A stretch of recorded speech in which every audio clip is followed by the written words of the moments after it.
तो हेलो दोस्तों, तो अब हम कोऑर्डिनेट ज्योमेट्री में आगे बढ़ने जा रहे हैं। सेक्शन फॉर्मूला कराएंगे।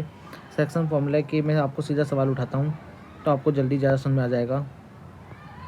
जैसे लिखा है, find the coordinate of the point which divide the line segment joining the, इस लाइन को इस रेशो में काटता है। एक पॉइंट है, एक कोई पॉइंट और दूसरा है, इस पॉइंट के कोऑर्डिनेट दे देते हैं 4,3 और इसका है 8,5। इन दोनों को कोई एक पॉइंट भी है जो कि किस हिसाब से काट रहा है, 3,1 के हिसाब से काट दे रहा है। तो इस पॉइंट के हम x,y मान लेते हैं। इसके हमें निकालने कोऑर्डिनेट, ये m1 और ये m2 हम मान होता है कि इस रेशो में काटता है। तो हमारे पास फॉर्मूला होता है सेक्शन फॉर्मूला का, x की वैल्यू होती है m1 जो इंटू करता है वो x2 से इंटू करता है, और m2 जो इंटू करता है वो x1 से इंटू करेगा, और m1 और m2 को जोड़ देंगे।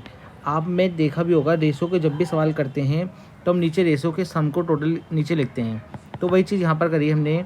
m1 हमारा है 1, x2 हमारा है 8, यहाँ देख पा रहे हो आप, x2 हमारा 8 है, m2 हमारा है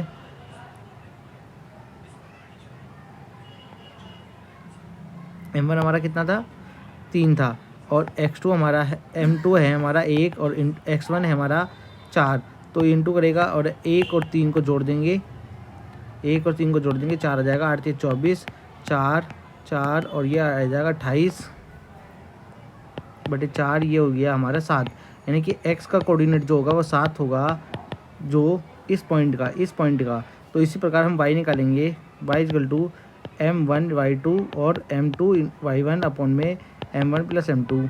तो m1 की वैल्यू है हमारे पास 3, y2 की वैल्यू हम पे y2 की वैल्यू है 5, m1 की 1, m1 2 की और -3, नीचे 4 आ जाएगा, 5 से 15, 3 4 12 आ जाएगा, और फिर 3 यानी कि वैल्यू 3, y की वैल्यू 3। तो हमारे कोऑर्डिनेट जो होगा उसका वैल्यू आंसर हो जाएगा 7,3। ये हमारा सेक्शन फॉर्मूला होता है। ये हमारे सेक्शन फॉर्मूले होते हैं कि जो भी x और y होगा उसके कोऑर्डिनेट ये होंगे दोनों। इस प्रकार से आप अपना सवाल कर लोगे। तो आई होप आपको ये सेक्शन फॉर्मूला समझ में आ गया होगा। थैंक यू गाइस, हम सवाल करते रहेंगे, तो आप चैनल को सब्सक्राइब कर लो, अपने दोस्तों तक पहुँचाओ, और जो भी आपके डाउट हैं हमें बताओ, हम आपके सवाल सॉल्व करेंगे। Thank you guys.